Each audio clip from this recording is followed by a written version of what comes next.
Já.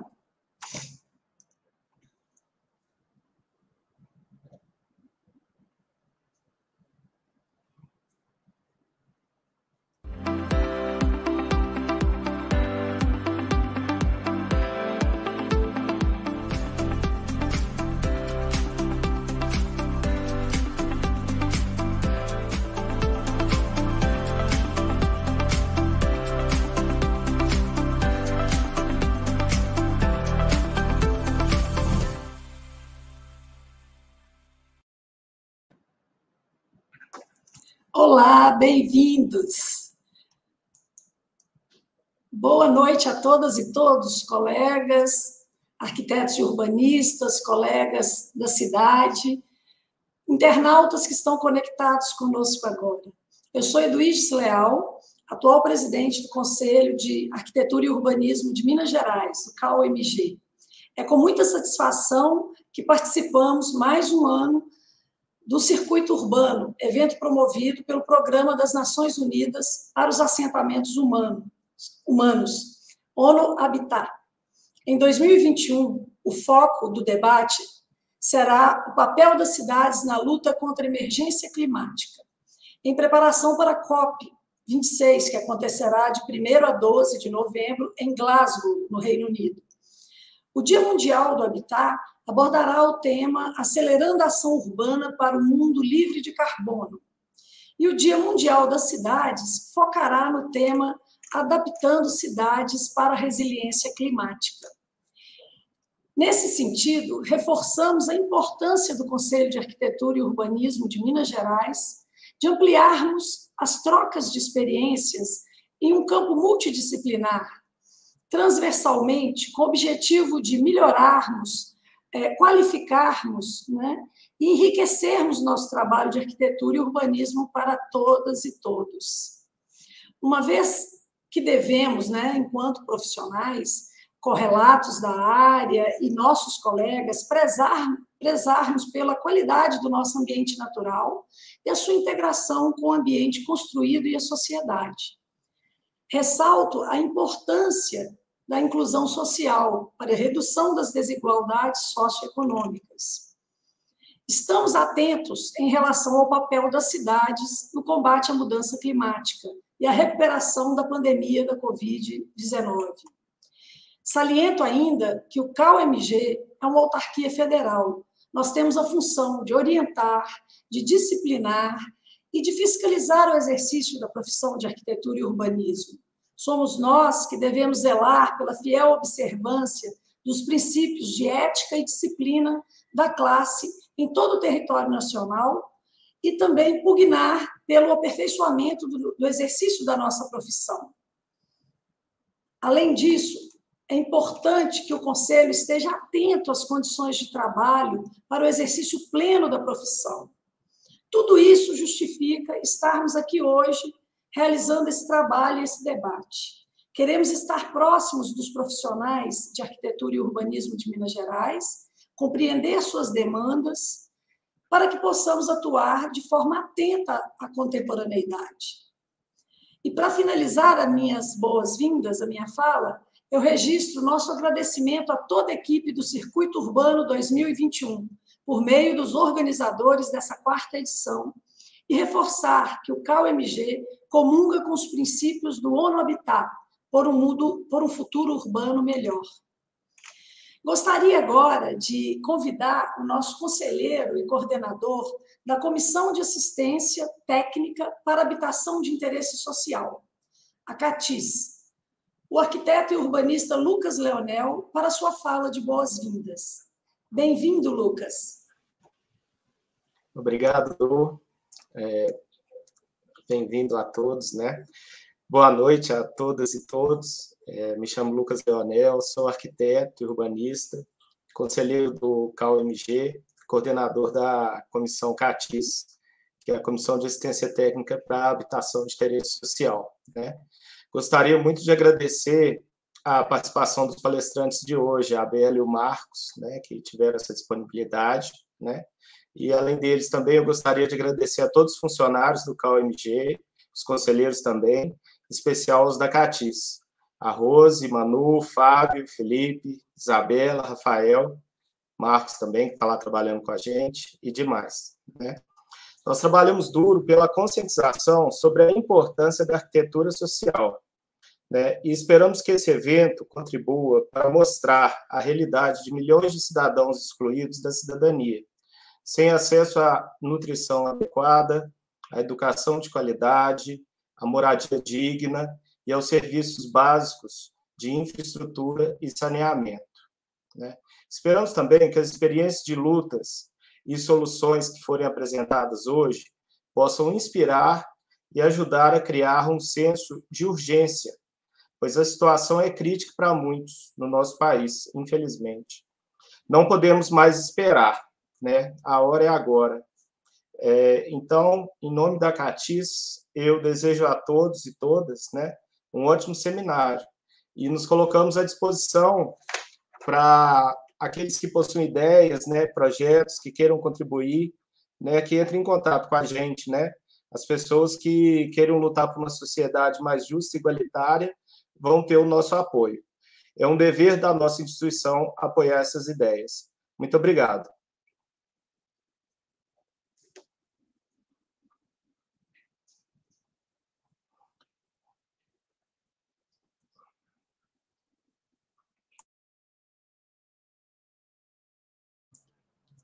É o som, sempre esqueço de ativar esse som. Muito obrigada, Lucas, pela sua fala de boas-vindas.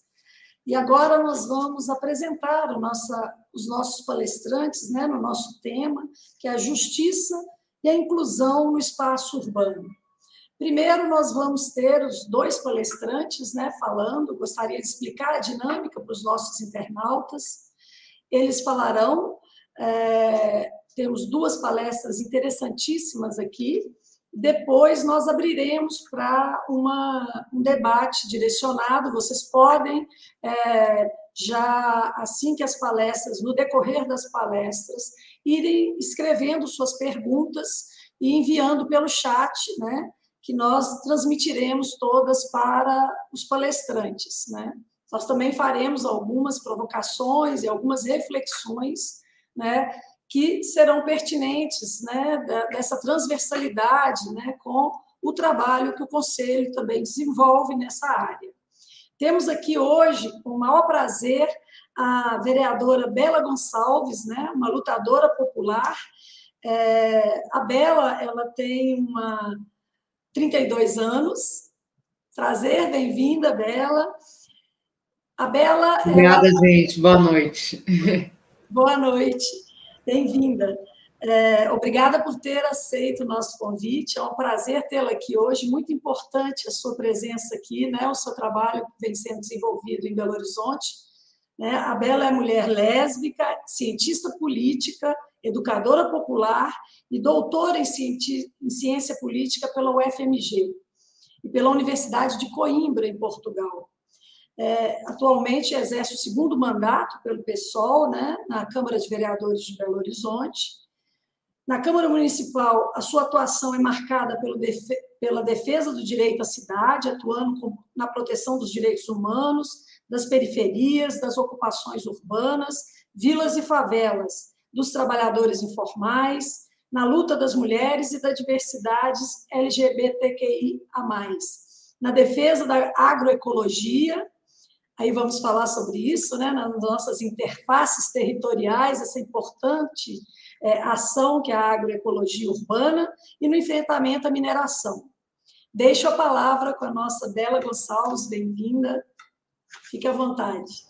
Gente, obrigada, boa noite, Luiz, boa noite a todas e todos e todes que estão acompanhando esse evento. Vejo que o CAL está sempre propondo debates muito interessantes. Eu espero aprender muito com todas vocês essa noite. Bom, o tema dessa mesa é um tema, na verdade, que faz parte da minha vida, né? Os movimentos sociais e a luta pela inclusão nas cidades, ou a luta pelo direito à cidade, que nunca se dá só a partir de aspectos técnicos. O direito à cidade ele é um processo, um movimento de participar, lutar, confrontar, para a partir disso transformar as cidades. Esse é um pouco o tema da minha vida, porque desde muito jovem, né, eu participo de movimentos sociais, movimentos em especial de luta por moradia, aqui em Belo Horizonte, trajetória que acabou me levando hoje a ocupar a política institucional. Mas muito antes disso, estávamos nós ocupando terras, questionando violações de direitos da Copa do Mundo, lutando por um bem viver e pelos bens comuns no espaço urbano, né? E eu estava pensando um pouco o que eu poderia trazer, eu acho que de interessante para a nossa mesa aqui de hoje, né? Que é uma mesa de pessoas especialistas nesse tema. Eu acho que talvez a gente poderia trabalhar com alguns exemplos de lutas que se processaram, talvez na última década, aqui na cidade de Belo Horizonte, algumas delas mais antigas, mas eu pegando esse recorte da última década, claro, né?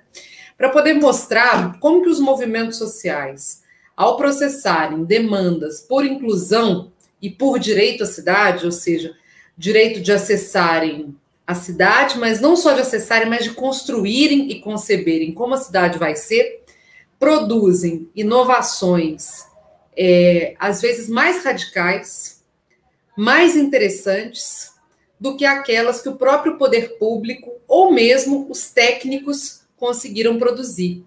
Tem uma professora, grande parceira da nossa luta, Marcela Brandão, que eu acho que é dela, esse conceito, que ela fala muito da arquitetura da gambiarra. Como que a gambiarra, ou seja, soluções diárias que as pessoas dão para as suas vidas, trazem inovações técnicas, inclusive, para o campo da arquitetura. Se a gente for pensar que a luta social, ela também produz diversas gambiarras que podem ser vistas do ponto de vista criminalizador, negativo, ou como grandes inovações, a gente percebe que, de fato, muito se pode avançar a partir do diálogo com os movimentos sociais, né? Porque a criminalização desses movimentos, ele gera bloqueios de ideias que muitas vezes atrasam, em às vezes uma década, inovações, transformações que poderiam ser incorporadas e transformadas em políticas públicas. Então, esse é um desafio. E a política pública, né, quando ela incorpora os movimentos, nós vamos falar também sobre isso nos exemplos, né, ela também tem que ter muito cuidado para não engessar lógicas próprias, comunitárias, sociais, às formas estruturais, burocráticas de fazer que o Estado tem. Bom, feito um pouco essa introdução, eu queria trazer aqui 3 exemplos de lutas que eu acho que transformaram a forma como as políticas públicas são em Belo Horizonte na última década. A primeira delas é a luta por moradia. Quero trazer aqui o exemplo das ocupações urbanas, em especial das ocupações da Isidora. O segundo exemplo é dos movimentos de mobilidade, os movimentos como Tarifa Zero e outros que fazem a discussão sobre mobilidade, transporte e cidades. E o terceiro, muito interessante também exemplo, é a resistência dos quilombos em contexto urbano. Espero que eu consiga dar uma pincelada em cada um desses casos e trazer um pouco de riqueza aqui para o nosso debate. Bom, nos 3 casos, nós temos movimentos ou comunidades que passam por um estágio de forte criminalização por parte do Estado, que não são reconhecidos nas suas demandas, mas que conseguem construir a própria legitimidade e que depois se transforma em algum grau de incorporação por parte da política pública. O primeiro exemplo, né, que é o exemplo das ocupações urbanas, que eu queria dar, né, todo mundo sabe que as ocupações não são um fenômeno recente. Na verdade, as nossas cidades são cidades, em grande medida, ocupadas pelo povo que não acessa a terra, que não acessa os bens urbanos. E a nossa cidade também é construída, historicamente, dos despejos. Nunca podemos esquecer, né, que essa cidade, Belo Horizonte, tem uma dívida histórica com uma das maiores escritoras brasileiras, que escreveu, Conceição Evaristo, que escreve, inclusive, o Becos da Memória, para poder falar sobre a memória de ter sido expulsa de Belo Horizonte, expulsa do Pendura-Saia. Inicialmente expulsa como moradora de favela e depois expulsa enquanto militante social para a ditadura. Esses dois fenômenos fazem com que ela depois migre para o Rio de Janeiro, e eu trago isso sempre em todos os espaços, porque eu acho que essa cidade tem uma dívida histórica com a população, e em especial aí com essa figura incrível que é a Conceição Evaristo, que eu acho que fala muito sobre arquiteturas populares, fala muito sobre as gambiarras, fala muito sobre as escrevivências, né? As formas de construção, de manifestação do nosso povo. Bom, as ocupações urbanas, elas foram muito comuns na década de 80 e 90 dentro de Belo Horizonte. O primeiro ciclo de incorporação desses movimentos na política pública, ele se dá principalmente com a construção de uma pactuação entre a prefeitura e os movimentos sociais na época, de construção da política municipal. É construído, então, o Conselho de Habitação, o Fundo Municipal de Habitação e os orçamentos participativos da habitação, que produziram ali nas gestões Patrus Ananias e outras, várias experiências, inclusive de autogestão, aqui na cidade de Belo Horizonte. Pois bem, quando esse exemplo se esgota, ou seja, quando a construção de unidades habitacionais por essa política pública começa a se esgotar, o que coincide, inclusive, com o momento de maior investimento federal no campo da moradia, né, surgem, por outro lado, fora da institucionalidade, fora do campo de diálogo com o poder público, os movimentos de ocupação. Tem como grande marco aqui em Belo Horizonte o surgimento da ocupação Dandara. Surge em 2009, o mesmo ano que é publicado Minha Casa Minha Vida, né? E surge como, na verdade, uma experiência que confrontava a política institucional e foi altamente criminalizada por isso. Por um tempo, a prefeitura criminalizou moradores das ocupações e os movimentos de ocupação ao extremo, a ponto de você ter processos no nome de todos os militantes sociais, e você ter a proibição, inclusive, de atendimento daqueles moradores em serviços básicos da cidade, como saúde, educação, no caso da Dandara, né?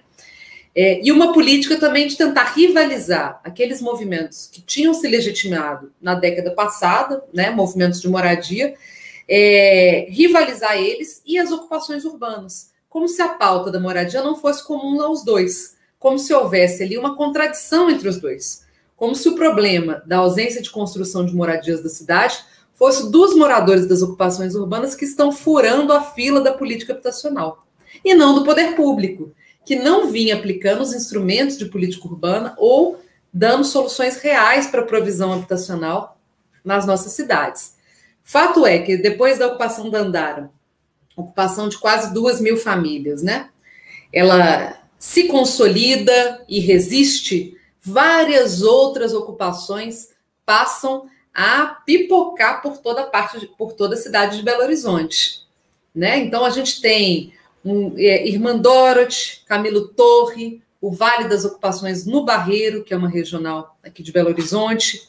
Você tem as ocupações no centro e você tem as ocupações da Isidora, que se tornam, né, o maior conflito fundiário, talvez, do Brasil na última década, né? A gente está falando ali de cerca de 8, 9 mil famílias que resistiam a um Estado que apenas dialogava com o movimento a partir da criminalização. O movimento conseguiu conquistar sua legitimidade. E aí é importante dizer que esses movimentos de ocupação, né, na última década, e a gente tem um relatório na Comissão de Direitos Humanos que mostra isso, né, construiu muito mais moradia do que o poder público. Construiu comunidades e dentro dessas comunidades moradias, muitas delas de excelente qualidade, como é o caso da ocupação Dandara, onde, aliado, inclusive, a arquitetos populares, a comunidade pensou o seu próprio plano de urbanização. Eu gosto de citar muito grande parceiro Tiago Castelo Branco, que criou uma relação muito intrínseca entre planejamento urbano popular com as comunidades, né? E aí, quando essas comunidades foram urbanizadas, grande parte da concepção urbanística ela já estava lá, né? Dentro dessas comunidades. Mas fato é que esses movimentos eles se legitimaram, né, a partir, primeiro, do avanço da luta e da consolidação das próprias comunidades. Em segundo lugar, a partir de instrumentos potentíssimos de formação de opinião pública. Então, a cada investida do governo contra aquelas famílias, né, se formava uma rede de apoio, se formava uma discursividade, se formava uma opinião pública que inicialmente era totalmente criminalizadora com as ocupações, mas começa a enxergar a questão habitacional de outra forma, e as ocupações enquanto estruturas de denúncia, mas não só de denúncia, de proposição de outras formas de produzir cidade, né? E um terceiro é a ocupação da política institucional. Eu venho desse ciclo de lutas, né? Hoje estou vereadora em Belo Horizonte pelo 2º mandato. Penso que isso foi muito importante, né? O fato da gente estar ocupando com diversos movimentos sociais, moradores de ocupações, a política institucional é importante, mas também, né? Depois de muito apanhar, a presença em conselhos, a presença nos espaços institucionais é muito importante. Resultado, hoje nós temos, né, as ocupações reconhecidas no plano diretor de Belo Horizonte, que inclusive só foi aprovado graças a muita pressão social feita pelas ocupações urbanas. Nós temos a reestruturação da política habitacional, passando a incorporar também as ocupações urbanas entre a urbanização e regularização entre os objetivos da Urbel, da Companhia Urbanizadora, e temos grandes projetos sendo pensados, por exemplo, para a região da Isidora, em parceria inclusive com a ONU, para poder pensar como pode se fazer de forma sustentável a urbanização do espaço. E aí o mais interessante é que quando chega o poder público, muitas vezes para urbanizar um território, ele está chegando num território que foi construído, 100% construído sem o poder público. E que vai ter várias tecnologias e metodologias que muitas vezes a própria burocracia não lhe permite incorporar. Isso é um problema. Por exemplo, os saneamentos ecológicos, a relação com as áreas ambientais, a formação de hortas comunitárias e parques, por exemplo, em áreas ambientalmente protegidas. As relações que se dão entre os moradores. E aí a nossa maior preocupação hoje é como que o poder público chega e reconhece essas lógicas, essas dinâmicas que construíram aquele território e instauram um novo momento de diálogo com o território que não seja a partir da criminalização, que não seja a partir de uma ação fiscal, que não seja a partir da aplicação de leis que valem para toda a cidade, mas até então não valiam para aquele território, porque aquele território só se relacionou a partir da lógica da criminalização, com o poder público até então. Então, esse é um desafio, não vai dar para desenvolver muito mais, mas estamos nele agora, no processo de urbanização das ocupações urbanas. Um segundo que eu queria contar para vocês, né, é o processo de luta dos movimentos de mobilidade na cidade. Como a gente sabe, né, hoje uma das maiores crises urbanas que acho que nos atravessa é a crise da mobilidade.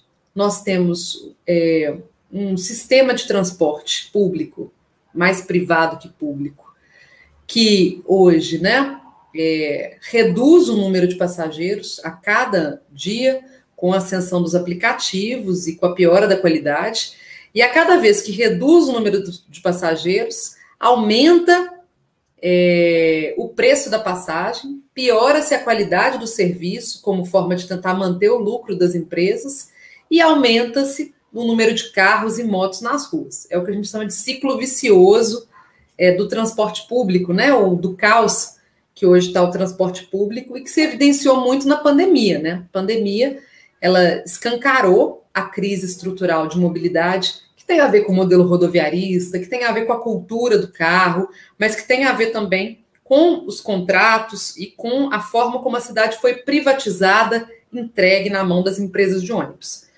Pois bem, se a gente for voltar em 2013, né, parte daquelas manifestações, elas revelavam uma completa insatisfação com o modelo de construção da cidade, eram lutas também pelo direito à cidade e que envolveram grande parte de movimentos de mobilidade que existiam antes, como era o caso do Passe Livre, ou que passaram a existir desde 2013, como é o caso do movimento Tarifa Zero.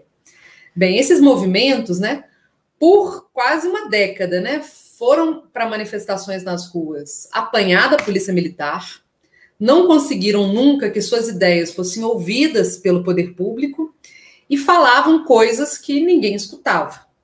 Hoje, né, passados aí quase também 10 anos desse processo, nós temos aqui em Belo Horizonte aberto uma CPI das empresas de transporte da BH Trans, que fala justamente o que os movimentos estavam falando desde aquele tempo, que tenta reverter com projetos de lei que nós apresentamos, benefícios que foram concedidos aos empresários e que os movimentos lutaram e fizeram manifestações para que não fossem concedidos. E aí, vou tentar em 5 minutos. E que hoje esses próprios movimentos são convidados pelo poder público para poder pensar como lidar com o caos urbano. Como pensar a mobilidade na cidade a partir de uma lógica de subsídios de mobilidade que não seja simplesmente incorporada pelo poder público. Então, esse é um outro exemplo, né, que eu acho de como que a ausência de diálogo gerou uma relação que fez o desperdício da experiência, o desperdício da expertise, o desperdício das propostas originadas pelos movimentos sociais, como é o caso das propostas de ônibus nas comunidades, de diversificação, inclusive, das ofertas de busão na cidade, de subsídio da tarifa e outros, né? E o terceiro, eu acho que não vai dar tempo, falta só 15 minutos para eu terminar, mas o terceiro exemplo seria a luta das comunidades quilombolas em contexto urbano. As nossas cidades são absolutamente cegas para a existência de comunidades quilombolas. A maior parte dos planos diretores nem prevêem como que a legislação urbanística lida com o território quilombola que está dentro da cidade. Existe uma ausência completa de intersetorialidade para poder pensar esses territórios a partir da lógica da saúde, da cultura, mas também do planejamento urbano. E quando as comunidades quilombolas se autorreconhecem como quilombolas, geralmente quando você tem um caso de despejos de famílias negras dentro das cidades. Foi assim, por exemplo, no caso do Quilombo Manzo, aqui em Belo Horizonte, do Quilombo Luizes, ou da Vila Teixeira Soares, né, do Quilombo Souza. Comunidades que lutavam contra o despejo, conquistam o seu reconhecimento comunidade quilombolas e fazem lutas para conseguir garantir que o planejamento urbano as contemple. E foi uma grande vitória, como no último plano diretor nós tivemos a construção de um instrumento, que é a Área de Diretrizes Especiais Quilombos, mas que existe ainda na lei, com o poder público não sabendo o que fazer com isso. A exemplo de uma multa que foi aplicada pela prefeitura em um dos quilombos por estar construindo a casa da matriarca fora dos padrões de licenciamento da área. E a gente fala, bom, se é uma área com diretrizes específicas de autodeterminação daquele povo quilombola, como que a gente transforma isso em uma transformação legislativa, uma transformação de relação do poder público com essas comunidades? Esses têm sido desafios grandes. E a gente na Câmara Municipal, né, trazendo essa experiência de movimento social e sem abandonar ela, porque é de lá que nós viemos e é para lá que nós apontamos e é para lá que nós vamos voltar depois que essa história de ocupação da política acabar, né? A gente tenta mudar um pouco essa forma de relação histórica da prefeitura com os movimentos sociais, tentando trazer experiências criativas, transformadoras, de inclusão, que têm sido há muito, muito tempo experimentadas e praticadas no campo dos movimentos sociais para dentro da política pública. É um desafio muito grande, mas nós estamos aqui para isso. Eu queria ter trazido slides, algumas fotos das coisas para poder ilustrar um pouco melhor, mas a vida está um pouco corrida. Depois, se der tempo, eu trago aqui algumas imagens para vocês. É isso. Obrigada, gente. Obrigada, Bela. Foi muito, muito interessante as suas colocações, esse panorama das últimas 3, 4 décadas aí que a gente tem de história dos movimentos sociais, pela inclusão, pela moradia digna, pelo direito à cidade, né? Pelo direito de ser aldeia, de coexistir pacificamente com toda a cidade, né? Muito obrigada. Depois a gente vai direcionar o debate, aí eu vou fazer uma pequena costura. Agora a gente vai para a segunda palestra, né? Dentro dessa dinâmica, vamos ouvir os dois palestrantes e os internautas podem continuar nos enviando as perguntas, já temos algumas, né? E vamos para a segunda palestra agora também, que vamos falar de inclusão no espaço urbano, né? A gente acabou de falar dos movimentos sociais, né, da justiça na inclusão urbana, com o arquiteto e urbanista Marcos Boldarini, nosso convidado de São Paulo, do escritório Arquitetos Associados. Arquiteto e urbanista, professor universitário na Escola da Cidade, coordena e desenvolve projetos de arquitetura, urbanismo e paisagismo há mais de 20 anos. Prazer em tê-lo aqui, Marcos, muito bem-vindo. Obrigado por aceitar nosso convite. Du, eu que agradeço o convite. Quero dizer que eu estou muito honrado com a oportunidade de poder falar para os amigos em Minas. Agradecer aí a oportunidade de poder compor um painel com a vereadora Bela Gonçalves e também agradecer aí o apoio do Lucas Leonel, conselheiro do CAU de Minas. Eu vou aqui pedir a gentileza de fazer uma correção, porque eu sou do Boldarini Arquitetos Associados, né, os arquitetos associados aí de Minas, com quem eu tenho relação, inclusive, enfim, grandes amigos e arquitetos que eu respeito muito. Ainda não estamos nesse nível de competência para poder atuar com eles, mas eu quero aproveitar... Então, o seu escritório é o seu nome mais Arquitetos Associados. É uma coisa muito criativa. Assim, o meu nome é Arquitetos Associados. Eu venho dividindo, né, eu tenho dividido essa responsabilidade com o Lucas Nobre, que é o meu sócio há uma década, e eu queria um pouco posicionar a minha fala a partir daquilo que vem a ser a nossa atuação no contexto dos projetos públicos relacionados com a questão da habitação de interesse social, seja em assentamentos precários, favelas e outras tipologias de ocupação, a partir do contexto de São Paulo e região metropolitana. Eu trouxe aqui uma curta apresentação com algumas imagens para ilustrar e poder auxiliar, né, a minha fala, e depois queria, ao final dessa apresentação, abrir para o debate para a gente conversar um pouco. Eu vou pedir licença para compartilhar a tela, quero agradecer novamente a oportunidade. Peço desculpa a todas e todos aí por qualquer deslize, e eu vou mais uma vez aqui tentar me relacionar bem com a tecnologia, não é algo que tem sido muito simples. Vou pedir a gentileza só de alguém confirmar se a tela está visível. A tela está compartilhada?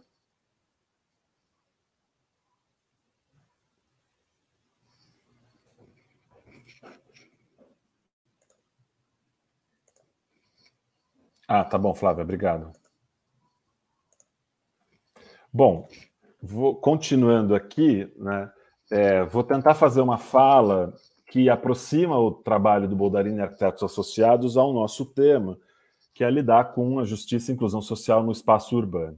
Então, só para a gente contextualizar um pouco, né, esse é o mapa da cidade de São Paulo, e é um mapa com informações extraídas do Sistema Digital de Informações da Prefeitura. Ele dá conta de perceber a quantidade de assentamentos precários, favelas e loteamentos localizados na cidade de São Paulo. A gente tem 1.700 loteamentos irregulares, mais de 1.700 loteamentos irregulares, favelas, um contingente enorme de pessoas morando na rua, situação agravada, com muita certeza, em função da pandemia. E é um pouco a partir desse contexto que a gente vem tentando se posicionar como arquiteto urbanista para oferecer uma contribuição na formulação das políticas públicas, na qualificação do desenho e dos processos de urbanização desses contextos. Para quem não conhece São Paulo, essa figura que se assemelha a um cachorro, a gente brinca aqui, a porção mais ao sul, área de manancial, com 2 reservatórios artificiais, à esquerda a represa Guarapiranga e à direita a represa Billings. Na parte leste, conurbando com os municípios no sentido do Rio de Janeiro, aqui, uma extensa quantidade, né, de território ocupado por loteamentos irregulares e favelas, e na porção mais norte, também numa outra condição ambientalmente sensível, numa proximidade com a Serra da Cantareira. Esse contexto socioespacial bastante duro, né, vulneravelmente, né, com índices de vulnerabilidade muito sensíveis, ele nos coloca uma série de questões que suscitam a necessidade de políticas públicas fortes, contínuas, com recursos e que deem conta de resolver esses déficits das mais diversas origens. O déficit da habitação, o déficit da ausência de infraestrutura, de uma qualidade de ambiente mais adequada, tudo isso dialogando aí com os princípios, né, da nossa Constituição, a partir da questão do direito à cidade, o direito à moradia, um ambiente adequado e equilibrado. E, sob esse ponto de vista, né, a nossa contribuição ela tem sido num alinhamento e numa contribuição às políticas públicas desenhadas, seja na esfera federal, estadual ou municipal. E aí, à medida em que a gente vai se aproximando desses contextos mais particulares, a gente consegue aí compreender o conjunto enorme de questões a serem superadas, e acreditamos nós somente a partir, como eu havia dito, de políticas públicas fortes que deem conta de estabelecer aí atendimento aos mais diversos grupos e que tenham aí alternativas para que a gente consiga inserir, né, numa condição de dignidade um grande conjunto de pessoas. A gente vem falando da ordem de 20% a 30% dos moradores das cidades da região metropolitana de São Paulo. O primeiro exemplo é esse assentamento no qual a gente vem trabalhando desde 2008, o programa de urbanização na área de mananciais na cidade de São Paulo, um programa gerido pela Prefeitura de São Paulo com o governo do Estado, uma área de quase 10 mil famílias, 1,5 milhão de metros quadrados, numa região ambientalmente sensível da cidade, região da área de mananciais, aí junto à represa Billings.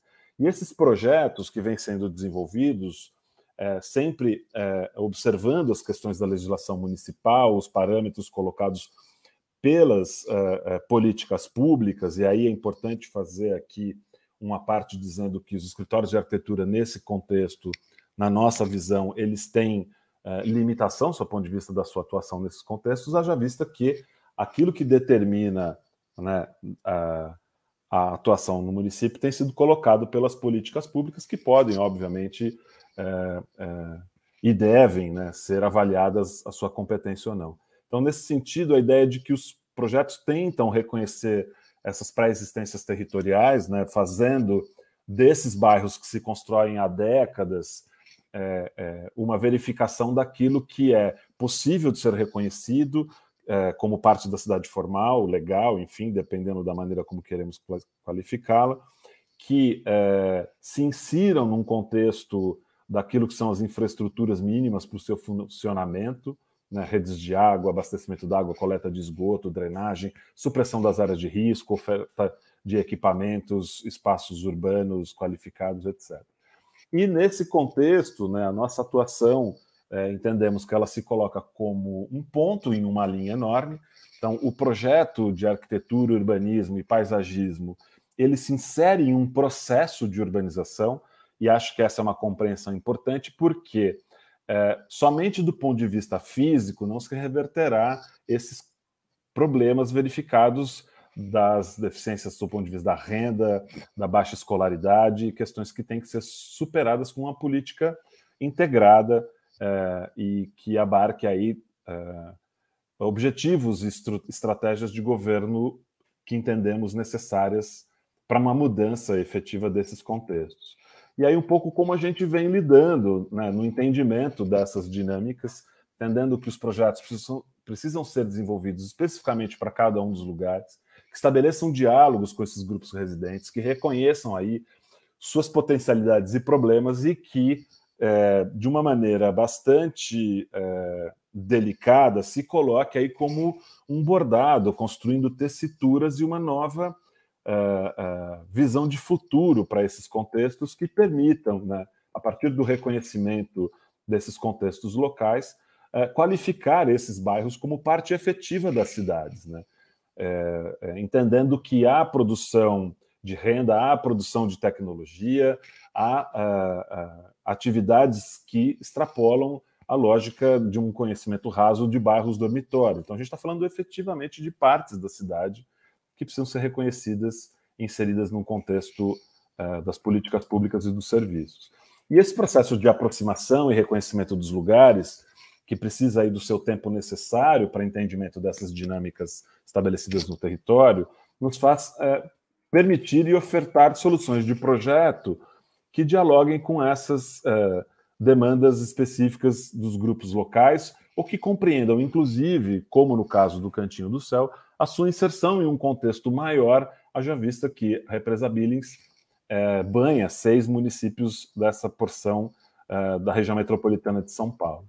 Então, esse trabalho que vai dialogando, né, com a urbanização, com a qualificação das infraestruturas, com a oferta de espaços públicos, e isso oferecendo aí novas oportunidades ao conjunto de moradores dessas regiões.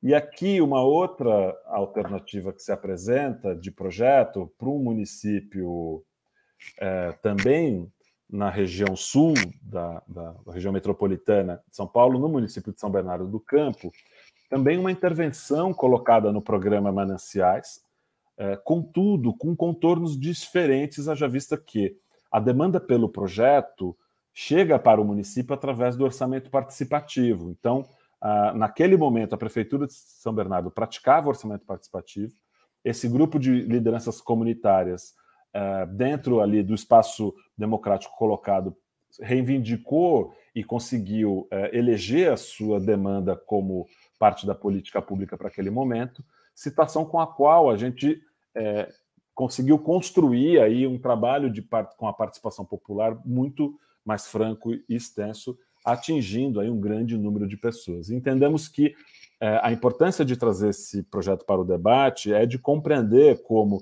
os processos de projeto podem e devem ser renovados, podem e devem ser aproximados do que seria aí os usuários finais dessa urbanização, desse bairro novo. Então, com isso, a gente estabeleceu uma agenda com a Secretaria de Habitação do município de São Bernardo bastante produtiva, trabalhando com grupos maiores e grupos menores, explicando absolutamente todos os temas técnicos, sem nenhuma dificuldade de tratar situações como áreas de risco, e ouvindo esses moradores que estão efetivamente construindo esse bairro há 3, 4 décadas. Então, compondo esse conjunto de informação como parte desse projeto, compondo essa oportunidade, utilizando essa oportunidade de diálogo para informar o processo, para apreender aquilo que está colocado no bairro e para também receber aí as expectativas dos moradores. De novo, enfatizando que isso tudo passa por uma oferta de metodologia que é aprovada pelo município e que se aplica aí naquilo que seriam as diretrizes da política pública municipal. E aí um pouco como a gente foi utilizando essa informação nesse diálogo técnico com os moradores, né, um pouco a partir daquela matriz metodológica que eu apresentei há pouco, acabei nem falando sobre ela, mas compondo cartografias que vão identificando questões que sobrepostas criam aí áreas de alerta, e essas áreas de alerta vão, em alguma medida, nos colocar atentos a determinadas situações dentro do bairro. Aqui também o projeto, né, com um olhar mais técnico, identificando aí camada a camada ou parte a parte aquilo que aconteceu no território. Então, inicialmente, o município previa a remoção de aproximadamente 55%, remoção não, né, a interferência com 55% dos domicílios, a gente reduziu a 33%, propôs uma unidade habitacional para cada um desses moradores, e aí a política pública apresentava uma série de possibilidades de atendimento a serem negociadas caso os moradores entendessem como a oferta inapropriada, também reconhecendo aquelas unidades de geração de renda. Então propusemos 60 espaços comerciais, as áreas verdes, espaços de lazer e recreação, qualificação e melhoria da acessibilidade, melhoria do sistema de circulação e transporte público. Tudo isso tentando entender que essa intervenção precisaria resgatar uma condição resgatar não, né? Trazer uma condição nova desejada para o lugar, conectando com a cidade e com aquilo que eram, de novo, as prerrogativas para esse projeto. E aqui um pouco a maneira também de como criar elementos de comunicação para retornar aos moradores nas assembleias de validação do projeto. Então, também compreendendo que a linguagem que se precisa produzir tem que ser acessível, né, tem que ser clara, didática, e também até mesmo para os técnicos da municipalidade compreender melhor como eram essas intervenções. E aí situações mais difíceis, nessa porção mais baixa, uma área de alagamento que está sobre infraestruturas da Companhia de Saneamento do município, sobre infraestruturas da área da Petrobras, e que não for possível de ser consolidada, e aí a gente então propôs, a partir de um cadastro social realizado, a reposição de 1 para 1, então 110 unidades com comércio no térreo, num espaço que se qualifica a partir dessa integração entre os diversos campos disciplinares da engenharia, da arquitetura e do urbanismo, numa proposta de espaço público que seja potente, que traga a presença das pessoas para o espaço comum, para o convívio, que ofereça alternativas de arquitetura, opções de moradia de 2 e 3 dormitórios, com comércio no térreo, tentando aí apresentar um conjunto de soluções que fossem mais adequadas ao contexto desse projeto.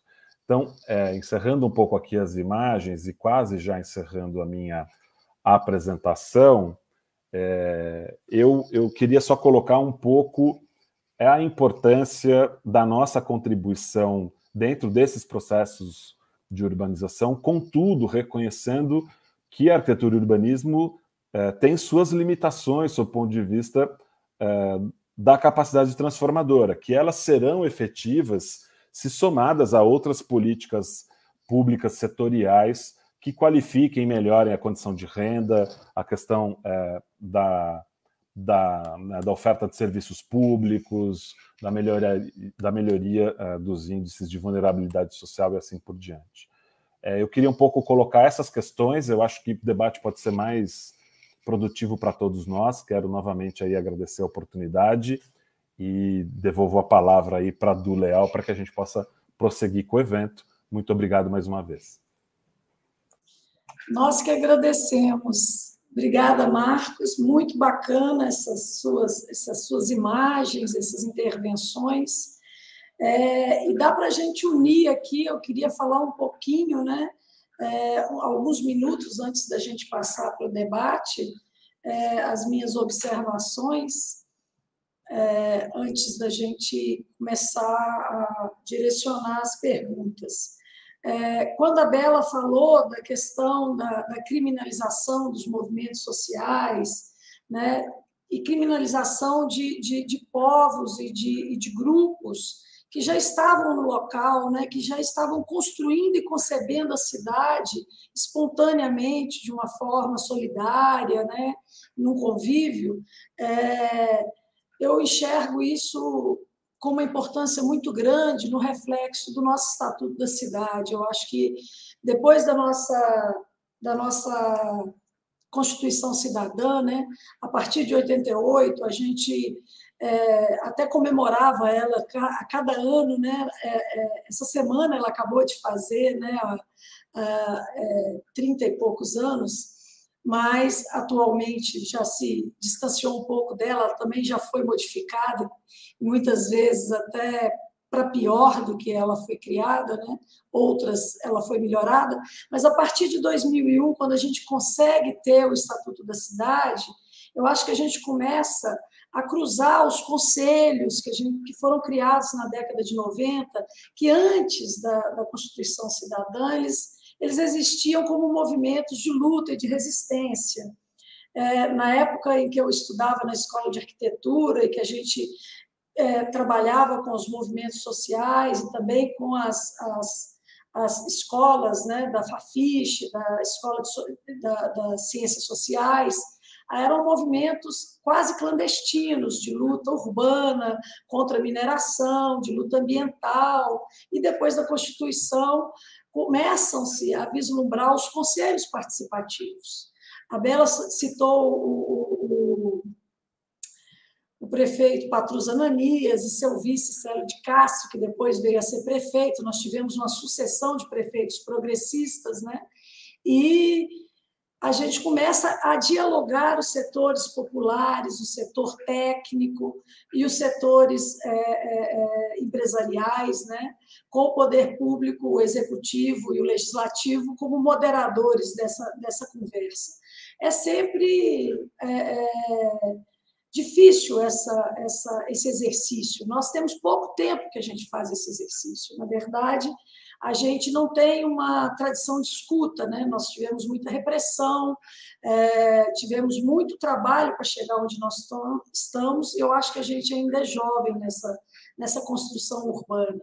Então, eu acho muito interessante, né, tocar nesse ponto de que nós temos que, no mínimo, observar e escutar essa fala.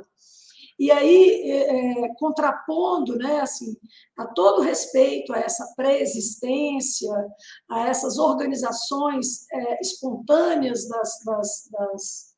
das comunidades, o Marcos vem trazer como que uma intervenção benéfica no espaço urbano, depois de uma escuta, depois de um respeito, de uma observação, desse reconhecimento territorial de que ele falou tanto durante toda a sua fala, pode trazer um bem comum, né? Você pode estar solucionando ali um gargalo que nem o poder público estava conseguindo solucionar e nem a comunidade tinha potência, finança e expertise mesmo. Eu acho que a gente tem que chegar num termo, né, num equilíbrio, em que o poder público tem que aprender mais a escutar e não criminalizar, e não ter projetos autoritários ou políticas que ele acha que são públicas, mas, na verdade, são higienistas, né? Elas vêm com remoções.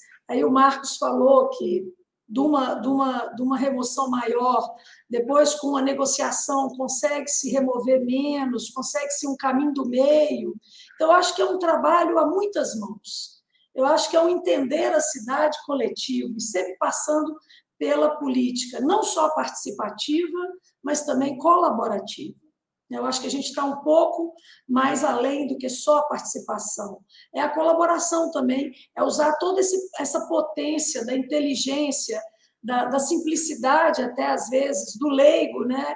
Que dá uma solução e que inova e que provoca, que desafia o técnico, que desafia os grandes políticos, né? Os grandes administradores a trabalharem com essas situações que se colocam, né? Que a Bela colocou como gambiarra, né? Para quem não sabe, né? A gambiarra é um verbo, né? Uma expressão elétrica, né? De eventos, ela é provisória, ela não é feita para ser para sempre, mas muitas vezes a gambiarra aponta caminhos que serão definitivos. Ela pode ser viabilizada e potencializada em grandes soluções, né? Ela nada mais é do que um protótipo ou um plano piloto. Então, eu gostei muito desse... A gente ficaria horas aqui, né, discutindo esses projetos de qualificação, né? E aí eu trago aqui algumas questões, gostaria de trazer meus convidados para a tela, a Bela e o Marcos, e também o nosso coordenador Lucas, né, que tem um trabalho tão bacana aqui com assistência técnica, né, de habitação de interesse social. O CAL, ele se coloca como articulador, né? Nós não temos pernas, né? A gente trabalha com a anuidade dos profissionais, e esse suado dinheiro, né?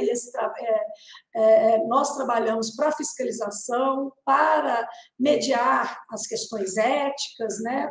Para acompanhar e monitorar os combinados profissionais, não só entre nós, mas com a sociedade, com os outros conselhos, que também têm que obedecer aos combinados.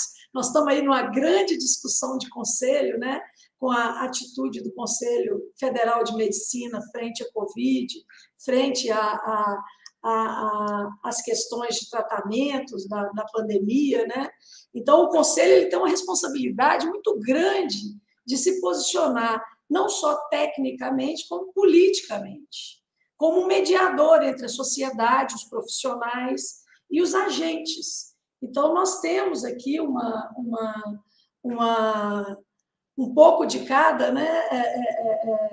E trabalhamos dentro do Conselho com estímulos. Como a gente não consegue, né, ter o papel de um legislativo, de um executivo, a gente tenta, na Comissão de Assistência Técnica de Habitação de Interesse Social, estimular pequenas ações, que são os projetos dos nossos editais.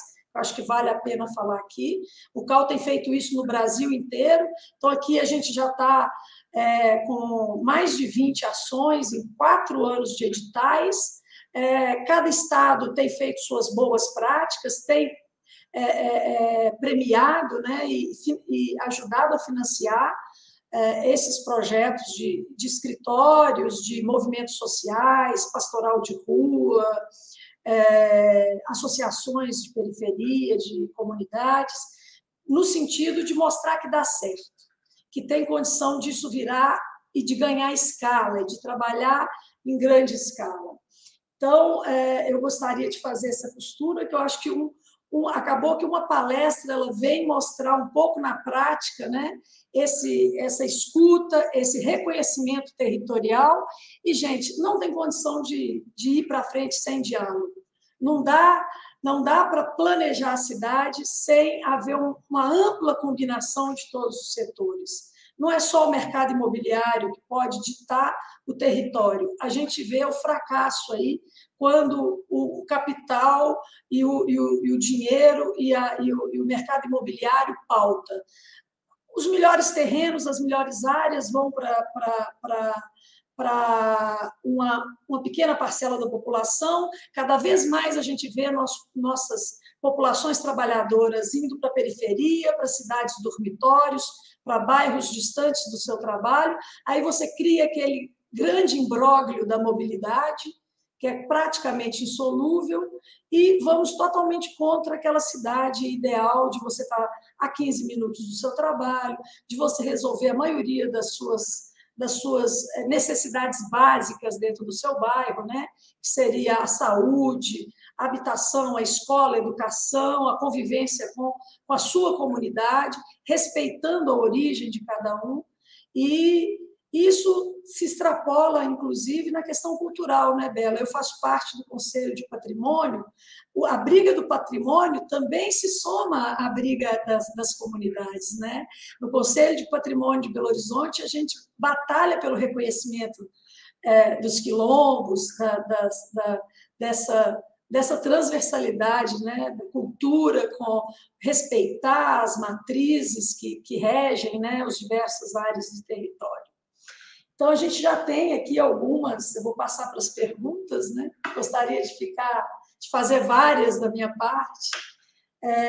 Temos aqui o Fábio Vieira, ele está perguntando que, nesse contexto colocado por vocês, talvez essa seja bem para a Bela, como a população pode participar e fiscalizar melhor as ações do poder público? Os movimentos sociais são muito importantes, mas, infelizmente, possuem pouco espaço nas decisões.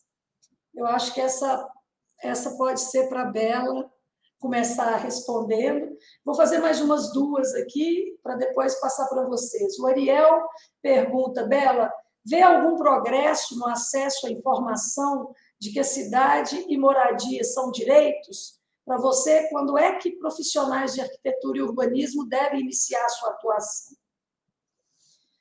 E para o Marcos,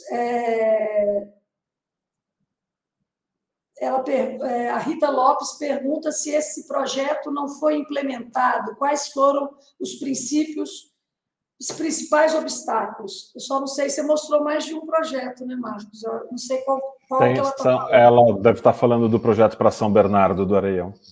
Ah, tá certo, do São Bernardo. Vou colocar essas primeiro, depois a gente coloca mais... tem uma da Renata Barbosa Botelho, uma dúvida: a opção do último projeto apresentado, cuja implantação é próxima às margens do leito do rio, ela foi pensada por algum motivo específico? Deixo vocês com essas perguntas, começando pela Bela, da participação popular, né, e do progresso do acesso à informação. Depois a gente passa para o Marcos, para as outras duas. Então, Heloísa, eu não sei se eu entendi muito bem a segunda pergunta, mas, de qualquer maneira, você pode repetir ela, por favor? Repito. A primeira você entendeu, né? Sim. A do Fábio. A segunda é se você vê algum progresso no acesso à informação, que, na verdade, a gente vê que as informações, muitas vezes, elas têm que vir sob pressão eu estou entendendo assim, sob pressão dos movimentos. Mas essa informação de que a cidade e moradia é um direito, são direitos, se ela muitas vezes não é colocada, não é do interesse muito de gestores, de administradores, que essa consciência, né, tenha, e essas... a gente batalha muito aqui no Conselho com a Lei 11.888, que é a lei de direito à arquitetura pública, né, do acesso à moradia, né, principalmente a população de 0 a 3, que é a população do Minha Casa Minha Vida, do CAD único, do apoio emergencial.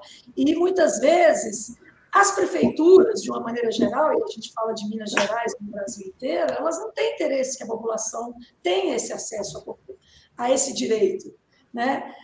Deveria se promover um SUS da arquitetura, mais arquitetos, de forma ampla, não só de arquitetos, com agentes sociais, como se faz na medicina, agentes da moradia, agentes do espaço público, do saneamento, de forma que a população tivesse esse direito como quem tem direito a ter uma consulta, a ter um cuidado da sua saúde. A gente brinca que a saúde do espaço está na mão do arquiteto e urbanista, como a saúde do corpo está na mão do médico, né? Assim, muitas vezes a população... Se você vê progresso nesse acesso, né? Essas informações, né? Tá, legal, agora eu entendi. Os arquitetos devem iniciar a sua atuação. Legal, bacana. Do seu ponto de vista, porque a gente tem alguns, né? Não, beleza. Acho que aqui a primeira pergunta, né, que eu acho que é muito pertinente e que se comunica com outros comentários que foram feitos, né? A pessoa não deveria ter que ocupar uma terra para ter direito à moradia. Não deveria ter que se submeter a uma situação de barraca de lona para acessar aquilo que é direito. Eu concordo com essa afirmação. Aqui a gente não está tentando criar uma visão romântica da luta social como algo que é livre de percalços ou contradições. As contradições existem e elas estão aí, né? E acho que a nossa defesa, eu acho que ocupando a política, não é que essa forma de relação com o poder público, de confrontação, de meter o pé no barranco, de ocupar, seja a única forma de acesso aos direitos como ela tem sido hoje. É para isso que a gente precisa de democratizar os espaços institucionais, democratizar ainda mais a nossa democracia reduzidíssima, para que as pessoas possam construir a política, para que o direito à cidade não seja uma letra morta, né? Então, eu acho que a gente construiu instrumentos importantes, foi citado aqui os 20 anos do Estatuto das Cidades, né? Ele preconiza alguns instrumentos importantes de participação social. A gente teve no Brasil, né, nas últimas décadas, assim, mais de 30 mil conselhos e conferências de políticas públicas. E onde que começou a se esgotar o processo de participação nos conselhos e nas conferências? Quando eles encontravam limites para, de fato, incidir nas políticas públicas. As pessoas, às vezes, participavam, construíam planos, construíam agendas estratégicas, mas alguns setores nunca se abriram para essa participação popular, como é o caso da segurança pública, que também tem tudo a ver com o direito à cidade, e outras não se implementavam, porque aqueles atores que não participavam do jogo, muitas vezes tentavam deslegitimar e desconstruir os processos de participação. Acho que um exemplo muito forte que a gente teve aqui em Belo Horizonte foi a luta em torno da aprovação do plano diretor, que aconteceu em 2018, né? Eu já estava vereadora, foi uma luta, assim, ferrenha, porque é isso, né? O setor empresarial que estava participando da Conferência de Política Urbana, e que eu acho que é um espaço excelente a conferência, tá, gente? Abandona a conferência, a sociedade civil constrói o seu plano junto com os técnicos da prefeitura, e depois esses atores vão incidir para que essa lei não fosse, para que esse projeto de lei, que era o plano diretor construído pela sociedade, não fosse aprovado. E foi só com muita mobilização, muita luta social, que depois se conseguiu aprovar o plano diretor que nós temos hoje, com a aplicação de outorga onerosa e outros instrumentos que eram essenciais, né? Então, eu acho que ampliar os espaços de participação, que estão mais reduzidos nesse contexto agora de pandemia e de crise, né, da própria democracia, ataque à democracia pelo bolsonarismo, né? Eu posso falar muito abertamente disso, não sei se eu posso aqui, mas a gente fala. Nós estamos num momento de ataques à democracia, então é preciso criar mais espaço de participação, mas mais do que criar, é preciso que eles tenham efetividade. Não é possível que eu vá participar de um conselho de habitação que numa prefeitura que há 4 anos não constrói nenhuma unidade habitacional. É uma participação falsa. As pessoas têm que ser motivadas a participar, elas têm que ver resultados concretos na sua participação. Então, eu acho que é preciso casar participação com efetividade para que mais pessoas voltem a acreditar na política e pensar na política como um lugar comum, não um lugar de uma casta ou de um grupo de pessoas inatingíveis. A política tem que ser o espaço de todo mundo. A gente fala que o nosso desafio de ocupação da política e de construção de mandatos que também sejam porosos, permeáveis, é, de fato, mostrar que não, cara, todo mundo pode fazer política. E todo mundo, inclusive, pode ser um vereador. A gente só precisa conseguir subverter as lógicas que tem nos excluído a partir de uma tática coletiva. Esse eu acho que é uma das estratégias. Sobre a segunda questão, que eu acho que dialoga muito com a assessoria técnica também, né? Assim, é isso, ó, esse painel tá lindo, tá maravilhoso, mas nós não temos política municipal, estadual ou federal de construção de habitação de interesse social. Onde que os técnicos vão trabalhar, inclusive? Porque todos aqui são trabalhadores, têm que ser remunerados, né? Então, e não vão só trabalhar de graça para os movimentos, né? Para o povo. Eu até acho muito bom, a gente tem muitos parceiros, mas a maior parte deles é professor universitário e associa a assessoria técnica a alguma pesquisa, de forma muito precária, porque, de fato, a nossa legislação prevê que a assessoria técnica seja regulamentada para todos os casos. E a gente viveu experiências muito interessantes em Belo Horizonte, como, por exemplo, a criação do PEAR, o Programa Estrutural de Áreas de Risco. Prevê assessoria técnica para que as pessoas, quando construírem suas casas, não construam elas em situação de risco, ou consigam fazer pequenas obras para mitigar situações de risco da sua casa. É uma implementação mínima do que a assessoria técnica de arquitetos pode fazer. Mas eu acho que esse é um grande caminho e nós estamos lutando dentro do Conselho de Habitação para regulamentar esse trabalho. Mas essa é uma luta conjunta, que nós temos que fazer técnicos, movimentos sociais, população que está sem casa, que está lotada no busão. Precisamos retomar um desenvolvimento social do país. Ele foi completamente destruído. A gente está num contexto de terra arrasada. E nesse contexto de terra arrasada, de fato, não tem trabalho para os arquitetos. Acho que isso é importante. Obrigada, Bela. Marcos, você quer que repita as perguntas? Não, eu anotei aqui, não é necessário, obrigado. A gente tem aí uma pergunta da Rita e uma pergunta da Renata. Eu acho que a resposta é uma resposta que cabe às duas questões, né? Então, primeiro, o porquê do projeto, né? Na verdade, ele está próximo a uma represa, não um rio, a represa Billings, em São Paulo, área de manancial.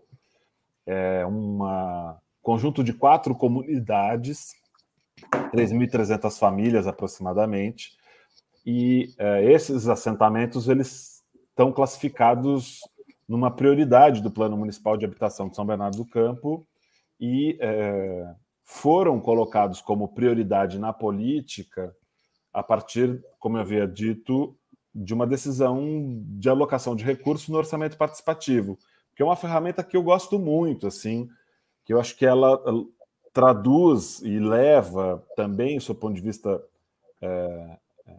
de um debate público necessário, as decisões do executivo para os grupos de moradores, enfim. Então, acho que aí tem um debate importante, e aí esse projeto se coloca como prioridade a partir dessa solicitação popular. Ele entra nas prioridades da Secretaria de Habitação, que é quem articula com o governo do Estado essa atuação, e é um projeto que demorou quase 4 anos para ser desenvolvido, entre as inúmeras idas e vindas, aprovações, questão da terra sempre muito difícil para resolver, né? Então, Petrobras era proprietária de grande parte desse bairro, então questões que foram sendo conquistadas e que se colocam como parte desse processo de urbanização e, de novo, o projeto com um componente desse processo de urbanização. E aí, essas questões todas, né, do ponto de vista... O desenho tem uma importância, mas ele é um componente de uma questão muito maior, né? E aí a gente vai esbarrar com uma série de desafios ao longo do processo, que são entraves ou não, mas que também entendo como parte da construção coletiva de algo que se coloca com essa complexidade e com essa importância no município de São Bernardo do Campo. Então, esse projeto ficou parado na prefeitura há algum tempo, ele foi licitado agora, recentemente, a gente, enfim, já cumpriu o nosso papel com o trabalho, o que sabe é que parece que as obras devem iniciar em algum tempo. Contudo, esses hiatos, né, entre a finalização do projeto e o início da obra, eles constroem outras realidades no território, e aí também a política pública precisa dar conta de oferecer ferramentas que resgatem esse diálogo, que compreendam como que essas questões vão ser tratadas dentro do processo de urbanização. Então, é uma questão interessante, porque nem sempre ela parece possível de ser enquadrada nas limitações, por exemplo, da lei de licitações, a 8666. Né? Então, o projeto de urbanização, nesse contexto, ele talvez precisaria aí de uma engenharia diferente, talvez criando uma ponte com o início da fala da Bela, que, né, provoca a necessidade do reconhecimento dessas tecnologias e também da adaptação nossa, técnica, seja ela de quem atua com o legislativo, seja ela de quem atua com o executivo, do reconhecimento desses contextos, para que a gente possa atuar de maneira mais franca com esses territórios. Então, isso passa por tudo, passa na discussão das diretrizes com a Companhia de Saneamento Local, passa, do ponto de vista da aceitação do agente financiador. Então, dialogar os projetos com a Caixa Econômica Federal nem sempre é algo muito fácil, se tem dinheiro deles envolvido. Então, compreender esses contextos para que a gente possa avançar em políticas públicas, políticas, planos, programas e projetos, é um processo de melhoria contínua que eu acho que a gente tem que vislumbrar. Isso, invariavelmente, vai passar por uma questão política que não é partidária num primeiro momento e que eu acho que a Bela também coloca de uma maneira, com uma frase linda, assim, política como no lugar comum. Não dá para fazer um projeto como esse e achar que você não está atuando no campo político. Isso é um eledo engano, é uma bobagem. E esse é um exercício absolutamente necessário e delicioso de ser feito. Né? O embate com algo que se entende como legítimo, e aí sou obrigado a dizer que aqui também não sei se o espaço é possível, o bolsonarismo não é isso, né? Assim, o espaço da direita ou o espaço da esquerda, como espectros políticos, eles são bem-vindos e o debate tem que ser colocado à sua exaustão. Agora, desde que isso esteja balizado por interesses democráticos, obviamente. E aí o projeto, nas suas instâncias, também faz parte desse contexto.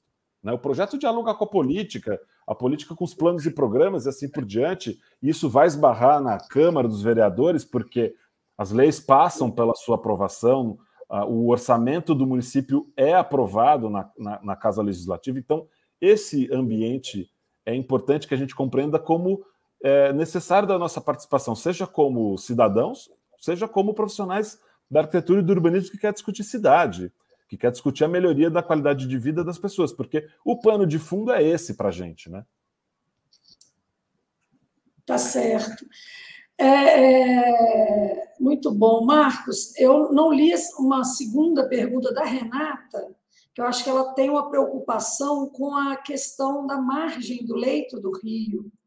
A Renata diz que há um histórico, né? Por aqui a gente tem dessa ocupação e uso do espaço próximo a leitos, né? Que é a questão das enchentes. E que vocês mantiveram ali aquela proximidade, aquela relação com o leito do rio, e se isso seria para preservar a relação social da comunidade e evitar remoções, como é que foi essa relação com o leito? Agora eu entendi. Ela está falando de um pedaço do projeto, nos últimos slides. Olha, o que a gente fez ali, a gente já fez vou falar uma palavra aqui um pouco indelicada, a gente já fez um strike enorme naquele pedaço da comunidade, assim, interferindo na construção das casas e comércio de quase todas as pessoas. O que a gente avaliou ali do ponto de vista técnico, né, é que, primeiro, é um contexto muito específico desse lugar, esse rio nunca esteve ali, esse rio foi parar naquele lugar porque a rodovia Anchieta, que conecta São Paulo ao Porto de Santos, foi implementada, aí é um volume enorme de terra ali que fez um aterro, o aterro empurrou o rio para o lado do bairro, e as pessoas, depois da implementação da rodovia, foram ocupar aquela porção da cidade, e a porção mais recente de ocupação desse processo é a ocupação daquele lugar que chama Favela do Rato Molhado. Então, acho que o nome já diz muito do que é esse lugar. Então, o que a gente fez foi, entendendo que, do ponto de vista da localização, ele é estratégico para o bairro, propôs a substituição das construções existentes por construções novas. Isso tem um afastamento da margem do rio de mais de 15 metros, na pior situação. Observa critérios técnicos que permitam com que a drenagem aconteça sem alagar aquele trecho, e também trabalha numa discussão importante, que é do reconhecimento dessas famílias ali. Então, abrir uma APP ali de 30 metros, que é o que o Código Florestal colocaria, mas que a lei, na época 11.9777, agora a atual lei da REURB, permite, que diante de ganhos ambientais, eu consolido as famílias ali ou não. Então, a gente está trabalhando num diálogo técnico dentro da legalidade, mas também do reconhecimento da posição desses grupos, dessas atividades estabelecidas. Então, tem um contexto todo do projeto, técnico e legal, que permite aquela solução. Porque, senão, também, a coisa não vai adiante, o órgão financiador não aprova, isso não vira obra, não atende as famílias. Então, os projetos estão embasados sob essa referência. Ficou muito claro agora. Até eu gostei de conhecer um pouco mais esse detalhe do projeto. A Rose Guedes pergunta para a Bela que estamos sempre implorando aos gestores públicos que pratiquem a Lei 11.888, subsidiando a participação de arquitetos e outros profissionais à frente da qualificação nas habitações de interesse social. Você que participou do Conselho Municipal de Habitação, da PBH, como propõe que realizemos essa importante ação para a sociedade de baixa renda tão sofrida, tão desamparada tecnicamente? Eu vou juntar mais uma, e o Eduardo Soares exclama, né, mas, na verdade, ele pergunta, há 4 anos que a PBH não constrói uma única unidade habitacional? É isso mesmo? E, fora isso, né, Bela, a gente sabe que nós temos um grande contingente de casas e de habitações que precisam de melhorias, né? Nós precisamos de 2 frentes, não só a de produção de habitações, a demanda, como também da melhoria e qualificação, né? Isso na pandemia ficou muito claro, a necessidade dessa melhoria.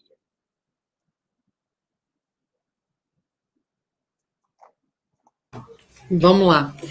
Bom, acho que a primeira questão da Rose eu respondi, que a gente tem trabalhado no Conselho Municipal de Habitação um grupo de trabalho para a regulamentação da assessoria técnica, mas eu vejo que talvez dentro dos territórios, né, assim, a gente tem uma informalidade muito grande nas nossas cidades. E aí, constantemente, as casas são reformadas, são feitas novas, são feitos reparos. E, teoricamente, as pessoas podem ir até a Urbel, a companhia urbanizadora, e solicitarem hoje um arquiteto. Só que a gente precisa de abrir novos concursos, divulgar isso para a sociedade, transformar isso de fato em algo que seja mais eficiente, regulamentando inclusive esse setor. Eu vejo com muitos bons olhos essa parte de regulamentação dentro do Conselho e nós também estamos empenhados nele. Sobre a segunda questão, era da única unidade habitacional. Pois é, aí eu estava aqui buscando o nosso relatório. Vou mandar aqui no chat do evento, que depois ele pode compartilhar com vocês. Mas a gente apresentou um relatório muito completo, que foi feito junto com a pesquisadora Marina Sanders, uma querida companheira, mostrando que, de fato, em Belo Horizonte não foi, assim, o caos habitacional que a nossa cidade está. E, de fato, no governo Calil não foi construída nenhuma unidade habitacional para sanar o déficit habitacional. As unidades que foram entregues nessa gestão foram entregues para serem unidades de reassentamento de moradias. Então, os reassentamentos, alguns foram, assim, 70 por ano, 60 por ano, mas para sanar o déficit habitacional, novas moradias, 0. É o número de moradias que foi construído, e eu vou tentar mandar o link do relatório aqui para vocês consultarem. A terceira era o quê, Luiz? Que eu me perdi. Eu fui procurar o relatório e me perdi.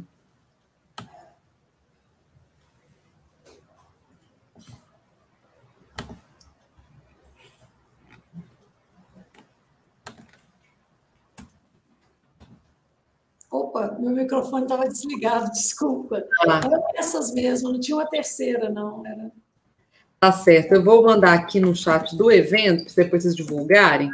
Nesse link aqui, a gente consegue apertar, né, no texto, em negrito relatório, e aí tem um relatório lá, mais de 100 páginas, que mostra, né, assim, as diferentes dimensões da política habitacional. A gente discute moradia para mulheres em situação de violência, discute áreas de risco e as políticas para áreas de risco, discute a política para a população em situação de rua. Um dos debates que a gente tem feito hoje, principal, né, é que a moradia tem que ser a primeira e não a última oferta de políticas públicas para quem está nas ruas, ou seja, a situação de rua ela é degradante, e se a gente consegue interceptar o momento em que as novas famílias e os sujeitos vão chegando nas ruas e oferecer a moradia, a gente consegue articular muito melhor depois as outras políticas públicas para um caminho para fora da situação de rua, né? Então, várias dessas temáticas, assim como balanços orçamentários, históricos das ocupações, são abordadas nesse relatório. Eu acho que é um material riquíssimo, que tem que ser consultado aí por todo mundo que quer conhecer um pouco Belo Horizonte. Tive o prazer de ser relatora desse grupo de trabalho, que contou com a participação de vários arquitetos e movimentos também. Obrigada, Bela. Mande mesmo, nós vamos divulgar nas nossas redes, no nosso site, colocar à disposição de toda a comunidade de arquitetura e urbanismo para consulta. Isso é muito interessante, que é mais uma frente de divulgação. Eu vou só dar um dado aqui interessante, né? O Conselho de Arquitetura, a gente tem as comissões, assim como a comissão, que eu vou passar uma pergunta agora para o Lucas, a comissão de assistência técnica, nós temos a comissão do exercício profissional, temos a comissão ética também, onde a gente encaminha os desvios de conduta, né? Tanto o exercício profissional ilegal, quando ele é feito por um arquiteto, né? Ele além de ter a sanção da fiscalização, você também é conduzida a comissão ética, né, pela sua conduta no exercício da profissão. Uma coisa que a gente tinha uma dificuldade, que é aquela coisa, só para inglês ver, era de fiscalizar os assentamentos, porque o Conselho sempre fez, apesar de quando desaba, o Conselho é procurado a se responsabilizar, a dizer o que fez contra isso, ou qual que é o caminho, né, toda vez que há um desabamento, principalmente em comunidades vulneráveis, mas a gente não tem como entrar dentro de uma comunidade e punir um leigo que ganha menos de 3 salários mínimos pelo exercício ilegal da profissão, por charlatanismo, quando, na verdade, que está errada é a forma da fiscalização. Então, nós conseguimos evoluir por uma mudança de que essa faixa, né, e nesses locais de vulnerabilidade, não é mais exercício ilegal da profissão, é falta de assistência técnica e de responsável técnico para ajudar aquela comunidade a corretamente construir, com estabilidade, com sustentabilidade, com conforto térmico e conforto espacial. Então, o que acontece? A gente vai poder entrar nas áreas vulneráveis, lavrar autos de infração, porém, não, para pessoas e para comunidades não imputáveis. Quem será imputável é o administrador público. Então, nós vamos encaminhar o auto para o administrador, para a prefeitura e para o Ministério Público. A gente ainda não sabe qual que será o efeito disso, mas é porque a gente fica também tentando pensar, e aí eu passo a palavra ao Lucas, de como que a gente pode fazer essa justiça social, essa inclusão social, como que através da assistência técnica de habitação, e aí não é só habitação, né? Quando a gente fala ATIS, a gente está falando de todo o meio construído, né? Serviços públicos, de comércio, de habitação, de lazer, de praças, de toda aquela área, né? Não é só a unidade habitacional, mas também do ambiente que ela está inserida. Então, como que a gente pode dar saltos e através da ATIS, né? E através do exercício profissional, como que a gente pode dar um salto mais quantitativo e qualitativo na justiça social e na inclusão? Lucas pode falar e depois, se os dois palestrantes quiserem falar, a gente já está caminhando no final. Obrigado pela palavra, obrigado também pelas duas palestras maravilhosas, gostei muito. Vejo que as duas palestras realmente, primeiro, falam das mesmas coisas, né?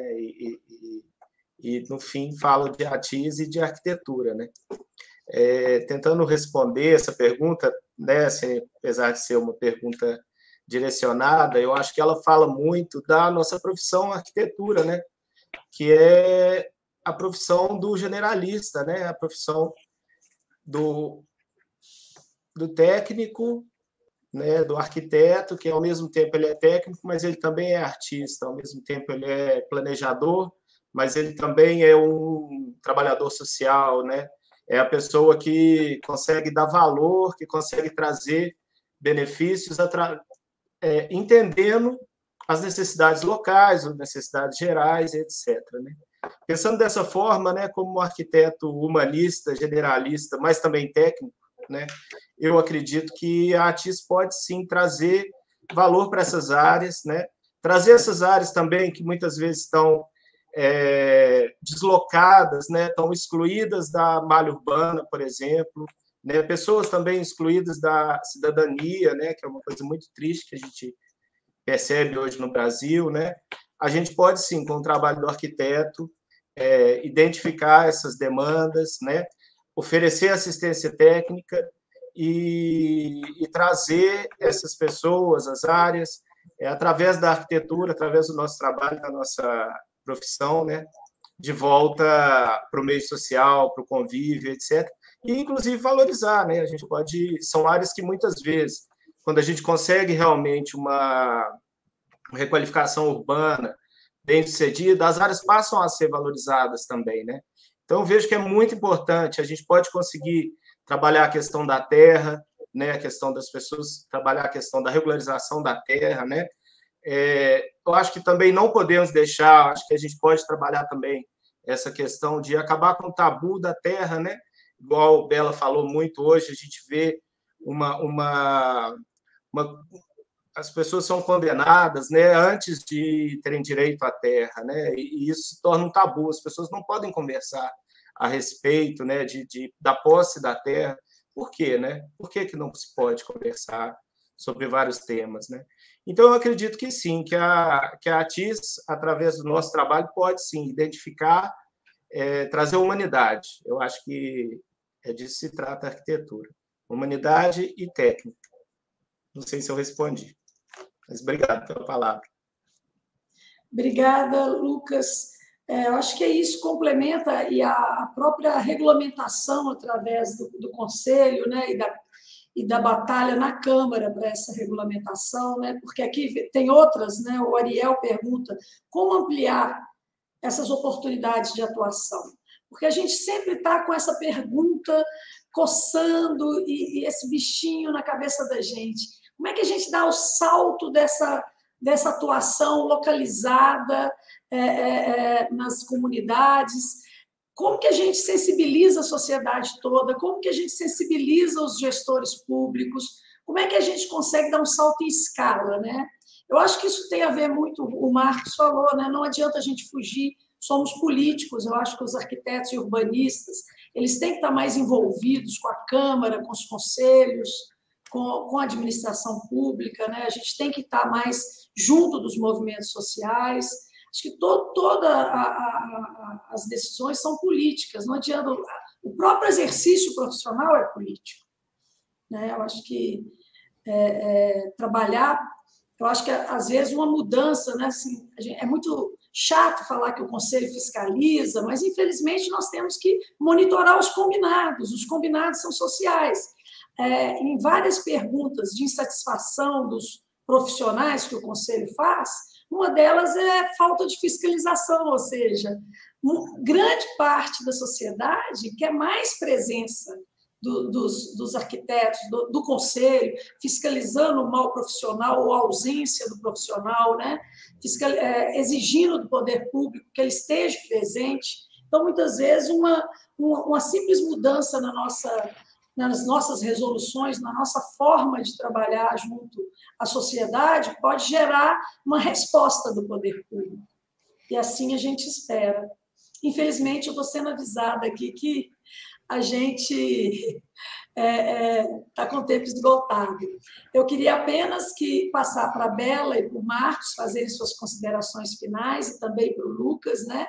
1 minuto para cada, e só para não deixar passar a última pergunta, Bela, já que você vai se despedir, uma colega nossa, né, arquiteta de Diamantina, também conselheira, ela te lança uma pergunta que é, nas comunidades pequenas, ela é de Diamantina, né, você tem as questões das comunidades, né, principalmente as ocupações por moradias, elas são menores, né? E elas são muito invisíveis, a maioria invisíveis, até pelos próprios moradores, eles se invisibilizam. Como que você vê um caminho para atuação nessas comunidades, junto ao Legislativo e Executivo, nesses municípios menores? E aí você já pode responder e passar suas considerações finais, a sua despedida. Legal. Gente, eu queria, em primeiro lugar, agradecer ao CalmMG por esse convite. Considero grandes parceiros no debate sobre o urbano. Sou uma apaixonada por todos os temas do urbano. Cada dia eu aprendo mais, ou através das lutas, ou da atuação legislativa. Esse ano, por exemplo, o que me tomou foi o debate da mobilidade. E que universo, né? Tem sido discutir a mobilidade na nossa cidade. E eu acho que em todas essas parcerias a gente conta muito com o Cal. Queria também agradecer a oportunidade de conhecer o projeto desenvolvido pelo Marcos. Achei muito interessante e fiquei pensando que, assim, Belo Horizonte é uma cidade que tem convivido com um contexto de muita dificuldade de lidar com os seus cursos hídricos.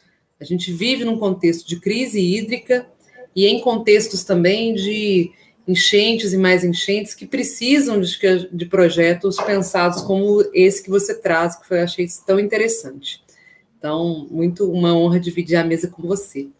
E por último, né, assim, sobre a luta das ocupações urbanas nas cidades pequenas. Eu já acompanhei lutas de ocupações urbanas em cidades muito pequenas e que se fizeram tão visíveis a ponto, inclusive, de alterar resultados das eleições no município, como foi o caso das ocupações de Timóteo, que se organizaram com os movimentos, lutaram pela sua legitimidade na cidade e hoje estão em processo também de reconhecimento, regularização, depois de muita luta.